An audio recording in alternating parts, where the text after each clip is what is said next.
আমার এক বন্ধু সেদিন আমাকে বলছে, তিনি ডক্টর, তিনি বলেছেন যে তার কাছে একজন গিয়েছে, একটা ইয়াং ম্যান, একেবারে ধরেন ইয়াংরা যেরকম চুল কাট এবং হাফ প্যান্ট, প্রায় হুন্ডা অ্যাক্সিডেন্ট করেছে, করার পরে তার অর্থোপেডিকের প্রবলেম আর কি, ওইখানে গিয়ে তাকে নিয়ে গেছে। এবং তিনি বললেন যে আমি ওরে পাইছি, ওর প্রায় হাড় ভেঙে গেছে এরকম, পায়ের এবং হাতের, কোমরের ইত্যাদি। আমি এগুলো চিকিৎসা করে ভাবছি এই সময় ওরে কিছু না সে করা দরকার। তাহলে বললাম তোমার নাম কি? বললো এই।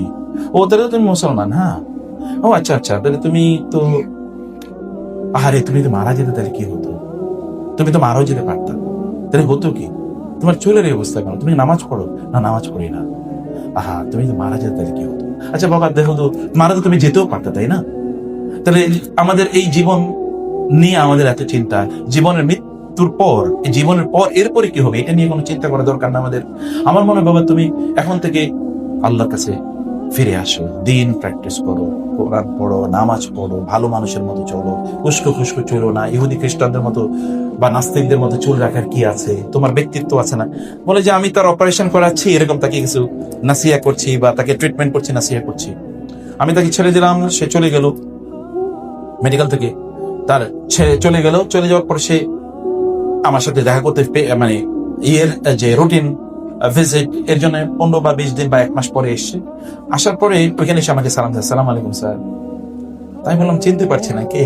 ওয়ালাইকুম আসসালাম, আসুন। কে? বলে স্যার আপনি আমাকে চিনতে পারেন নাই? বলে না। বলে ওই যে আমি হুন্ডা অ্যাক্সিডেন্ট করছিলাম, ওই যে ইয়াং ম্যান, আপনি আমাকে নসিহা করছেন। বলে সুবহানাল্লাহ, দাড়ি বড় হয়ে গেছে, চুল ছোট, সুন্দর একটা পাঞ্জাবি পরে এসছে। তুমি তো এরকম বল। স্যার আপনার ওই কথা আমার কাছে এত ভালো লেগেছে, আমি আসলে চিন্তা করেছি হওয়ার কি, আমি যদি মরেও যেতাম তাহলে হতো কি। আপনি দেখেন এই মানুষের মধ্যে আপনি কি পরিবর্তন করতে পারেন। আপনি একজন, যখন এমন কোন একজন ব্যক্তি আসে, আপনি তাকে নাসিহা করতে পারেন, তার পরিবারের সংবাদ নিলেন, আপনি তার কাছে একটু পয়সা কম নিলেন, তো তার সাথে একটু হাসি মুখে কথা বলেন, তাকে একটু বেশি সময় দিলেন, তার পারিবারিক বিভিন্ন ইস্যু আপনি জিজ্ঞেস করলেন, প্রয়োজন আপনি তাকে 100 টাকা দিলেন, একটা চিপস তার সন্তানকে আপনি দিয়ে দিলেন, অথবা একটু চকলেট তার সন্তান বাচ্চাদেরকে নিয়ে আসলে একটু দিয়ে দিলেন, কিছু একটা দিলেন। এর মাধ্যমে তো আপনার চেয়ে বড় দায়ী আর কেউ হতে পারে না। একজন পেশেন্ট বা একজন রোগী তার সবচেয়ে দুর্বল অবস্থায় আপনার কাছে আসে।